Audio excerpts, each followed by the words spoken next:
Good evening, Board President Venegas, Board of Education, Superintendent Dr. Mitchell, Cabinet, and guests.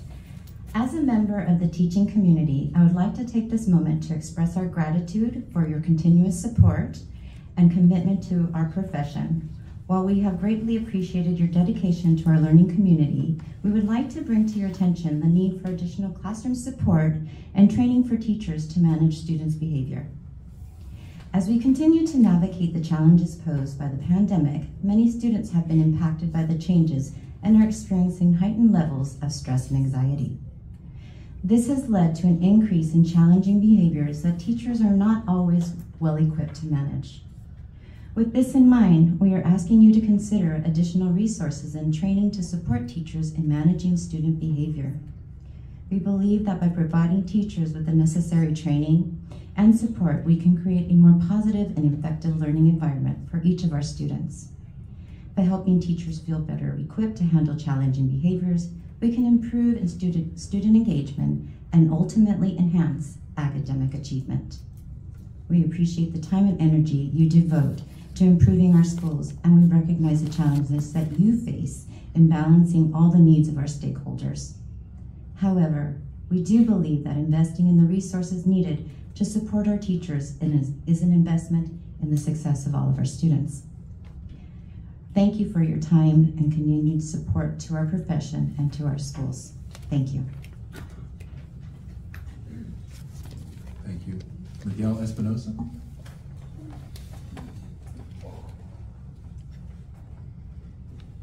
All right, good evening, everybody. Board members, superintendent, and I was just thinking about it over there. Oh, you guys, sorry. I just want to say I was here to watch Pedro. Man, okay, so it's been a while since I've been to a school board meeting, and last school board meeting that I came to, I saw Pedro for the first time, and I was like, yes, because Pedro's one of our swimmers. And I hadn't met Pedro before I started coaching swimming, and he's awesome there at the pool deck, and then I saw him up here, and I was like, wow.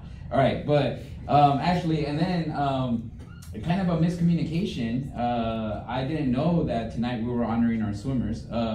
Roy got a message, but I didn't get a message, and actually I am a varsity coach as well. So at least I got the paycheck for it earlier this week. So, but that's not the reason. I wasn't even gonna make it today because I was at practice, and I thought, no, I need to be here to honor my kids, and I thought, well, I guess I'll come and I'll speak as well. So recently, you know, we've been starting this whole process of looking at our new mission and vision statement, and you know, they were up here speaking just now about it. And I've been a part of that process, and as a alumni and as a teacher for 24 years, I think it's really important about the direction that our district is going in, and I'm all in for that. I'll be there tomorrow to help, you know, that work continue. But as you know, working with that and getting to meet so many elementary school teachers, middle school teachers, elementary students, it's opened my eyes a lot to like what everybody's doing. And one of the things I think I have really appreciated is the work that our elementary school teachers are doing. They have so much on their plates. You know, I know, you know, we've been in a union, we've been in a district, and I've never really had a chance to sit down and talk to them. So that opportunity has been great. But in discussing these things with them, just all of the things that they have to deal with, right? We're shifting into these new programs. We have this guiding principles thing that we just are trying to wrap up, but then everybody needs to learn about that so that we can implement that, right? And then we got an email this week about signing up for PLC training. Some of us have been here long enough to have done it once, but we're all gonna be trained on that again, right? And then we have other things like read, write, think, another district focus, some special ed changes, and then another like universal lesson design or design for learning. All of these programs that teachers are being asked to juggle, and it's a lot. So I asked the board to take that into consideration when we're talking about what programs we're going to be looking at for the next couple of years as we move forward with this new mission. Thank you for your time. Thank you. Xavier Williams? Yeah, that's Xavier Williams. I mispronounced it last time. I apologize, Xavier.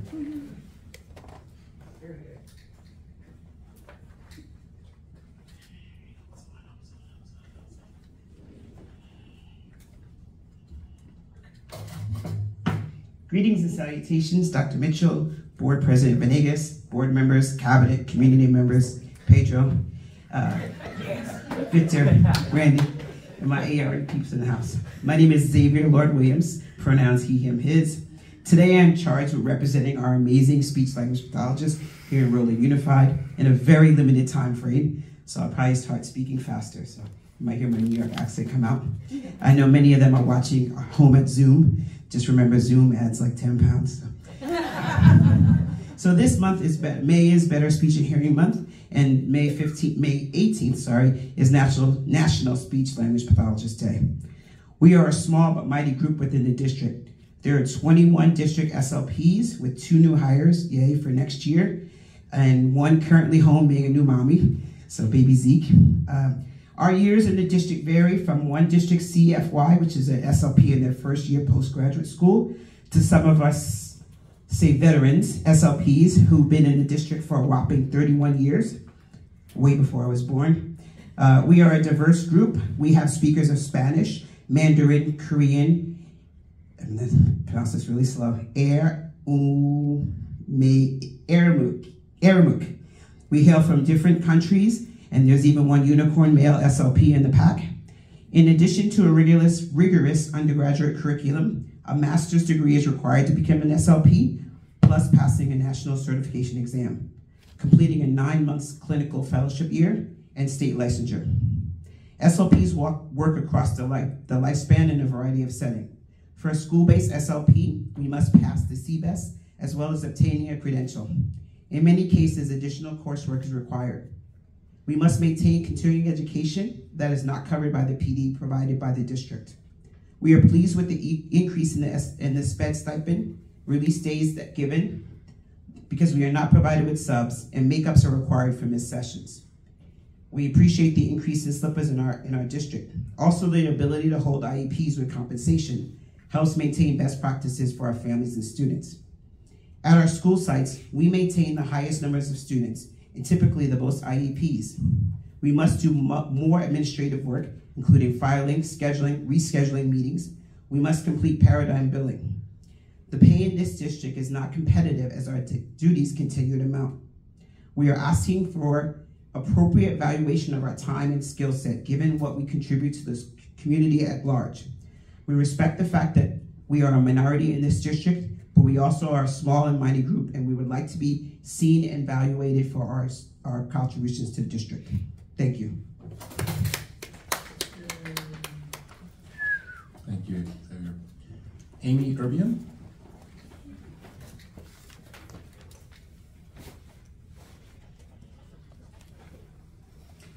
Good evening, President Venegas, School Board, Dr. Mitchell, and Cabinet. I am Amy Urbian, the President for the Association of Rolling Educators. First, I want to show appreciation for all our educators as we celebrate teacher, educator, and nurses this week. Our members they always work hard every day and tirelessly to ensure our students get the best education in this district. As we see, nationwide teacher burnout is real, and I do hope that most of our members get the rest that they deserve this summer.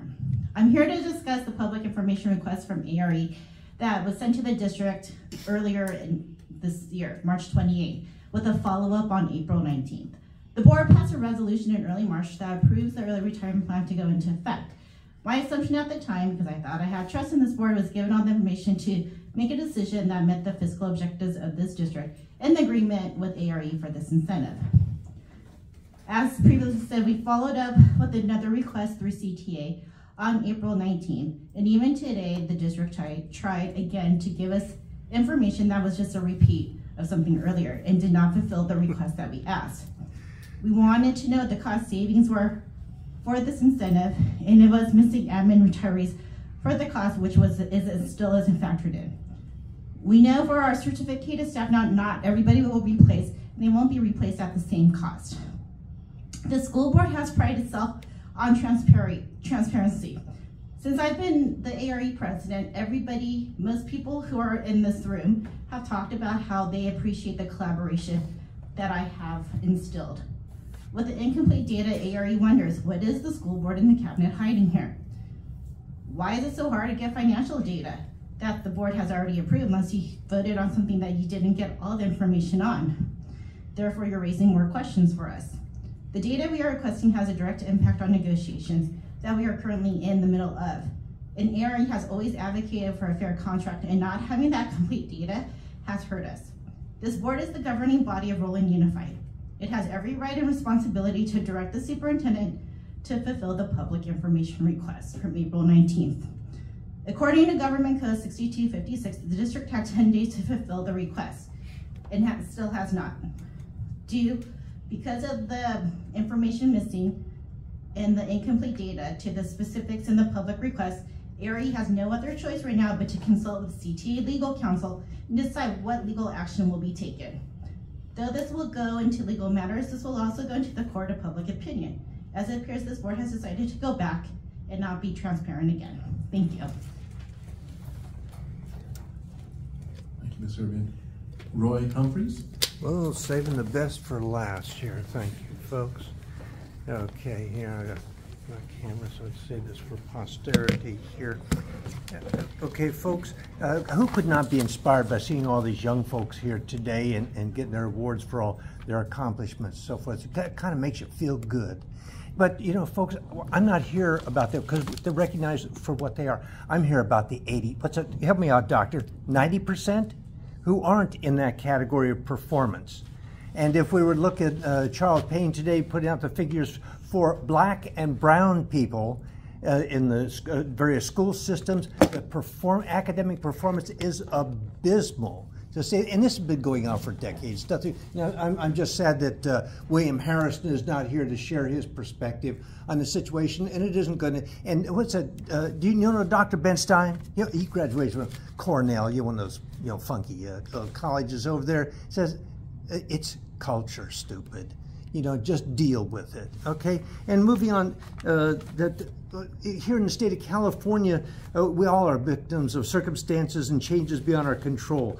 In the name of equity, special and advanced classes requirements and advanced and placement exams, so forth, are progressively a thing of the past. The high school grad average who graduates from high school gets in, guaranteed, get into college. You don't have to take any placement exams or anything else. In financial literacy, go to my YouTube channel. I have some out today. I'll have more out there. These people are the professionals of the professionals, and financial literacy for educating our young people is something of the past. And again, I'm talking about the 80–90% of the classes, so forth. And then as far as reading and writing, forget about it. We have AI. Pretty soon you won't have to even, they just talk into it and everything will be printed out. What have you failed to do? You failed to teach people to deal, and this is go to the parents, with failure, because with the 1B visas, and if they ever open that up to the Indians, like from India and so forth, if you know anything about them, they're swarm this place. You think our southern borders and so forth are a problem, and they're very good people, very industrious on that. So go to my YouTube channel. You're going to see more stuff, and start dealing with the truth. And this stuff that's going on, and this young lady is putting stuff, I've been seeing this stuff for 20, 30 years, as you have. And what has been the big change on the issues? Not a little bit there. So, and we'll go on to Zoom later. So right now I just zoom out here and thank you for your time, but look out for that, Doc. Look, we need your help out to 80%, okay, 90%. Thank you. Thank you, Mr. Humphreys. To approve the new classification supervisory position of the Technology Support Supervisor. I'll move. A second. So first by Mr. Malkin, a second by Mr. Chen. Any question or discussion?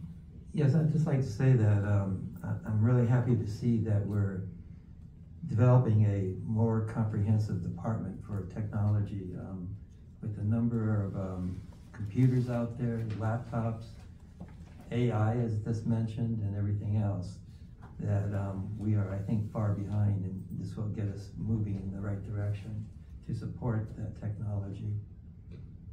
Thank you, Mr. Malcolm. Any other questions or comments? We'll take a roll call vote. Mr. Kerry Chen? Aye. Mrs. Agnes Gonzalez? Aye. Dr. Kevin Hayakawa? Aye. Mr. David Malkin? Aye. Mr. Eric Venegas, aye. Motion carries. Can I have a motion and a second to approve the new classified position of Senior Network Analyst?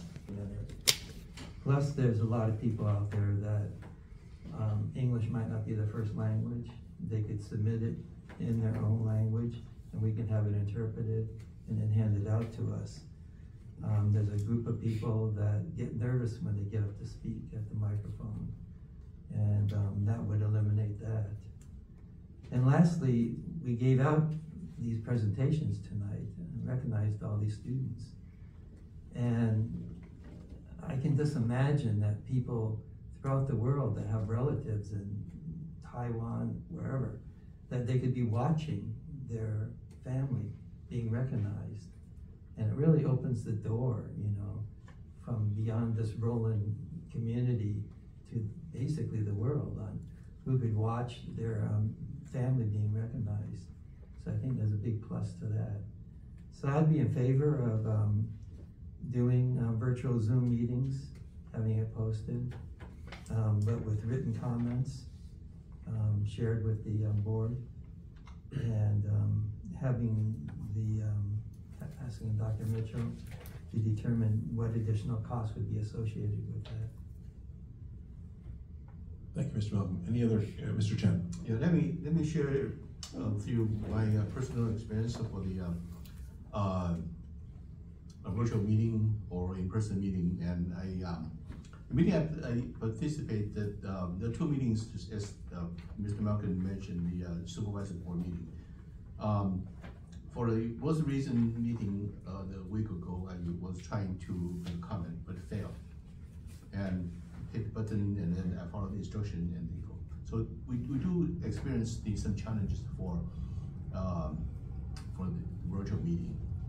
And the other meeting is our HCCC meeting, and in the community center. And at the first several meetings I was trying to get a hybrid but failed. No. So we returned to all in person.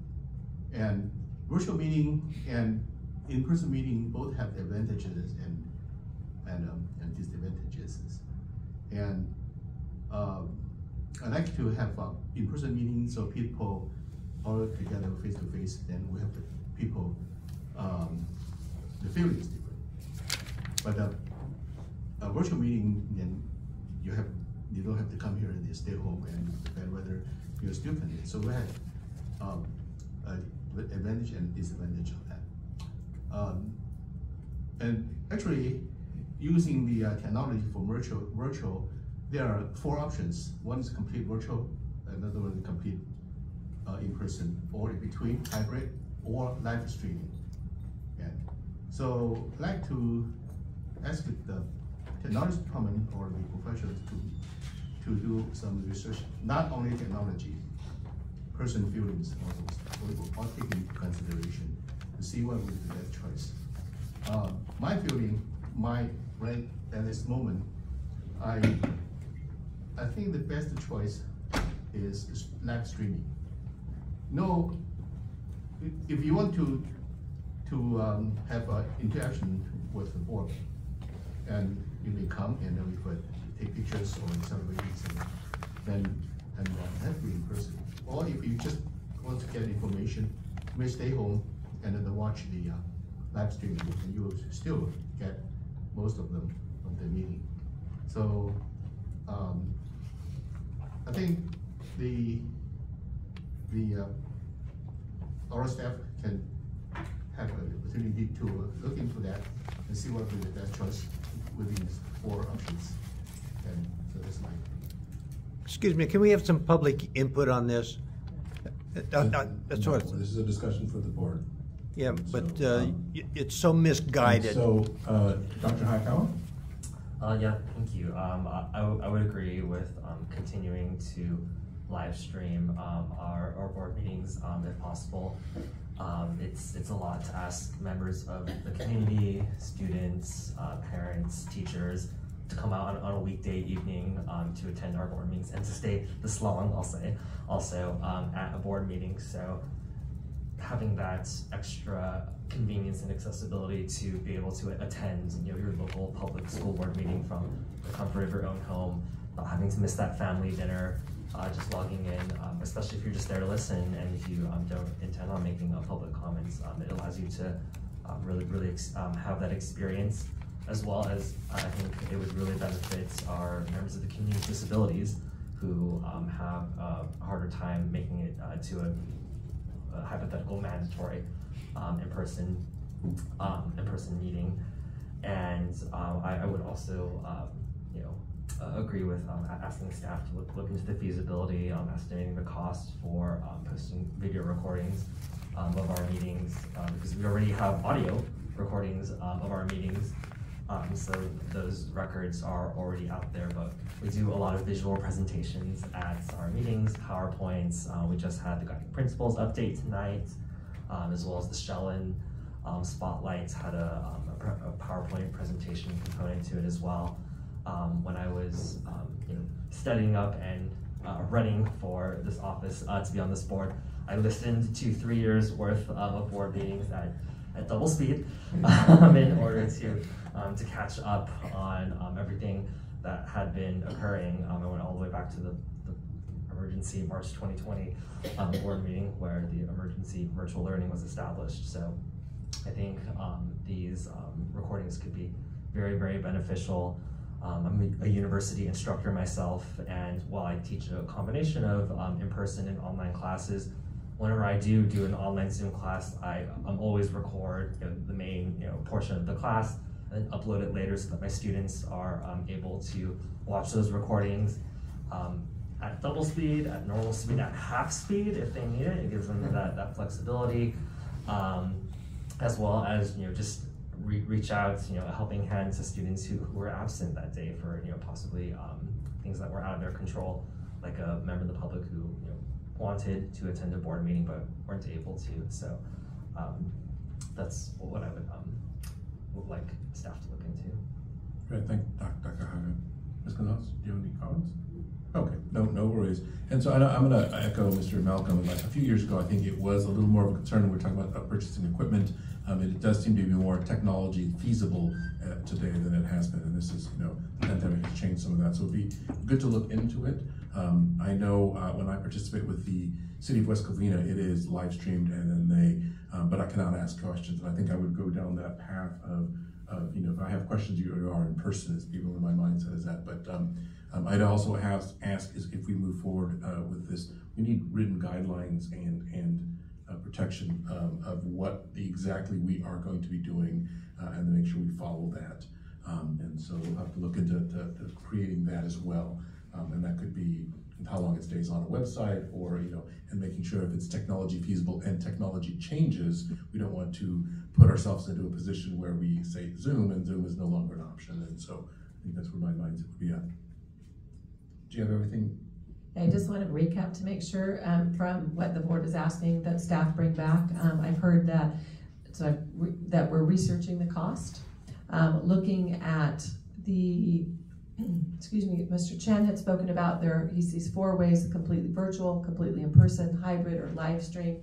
And so he has expressed an interest on research around personal feelings about the best choice to get some input. Also looking at the feasibility of posting this is from Dr. Hayakawa, the feasibility of posting Zoom or virtual video recording, and then from Mr. Venegas, those written guidelines, as well as the feasibility from technology. Have I captured the request? Just one more comment. They were more articulate in saying what I wanted to say. That is live streaming is what I would support. I work with Mr. Chen quite often with RHCCC to participate through virtual Zoom. And I tell you, when you start doing the interaction part, it just fails. It does not work well. Live streaming, you know, runs a lot smoother. The other thing is to look into, you know, the feasibility of if we post it on our website, how long can we keep it posted, and when do we need to take it off and make room for new ones? Perfect. So I've added that as well. So I've changed research. That would be part of those guidelines, yeah. and we want to make sure that we would have them and be able to follow those guidelines. And if we can get a recommendation from staff. Great, I have that captured, thank you. Okay, any other comments on this? All right, we'll move on. Next, these policies are being brought forward for first reading and review. This item is for discussion only and no action will be taken at this time. Are there any questions or discussions?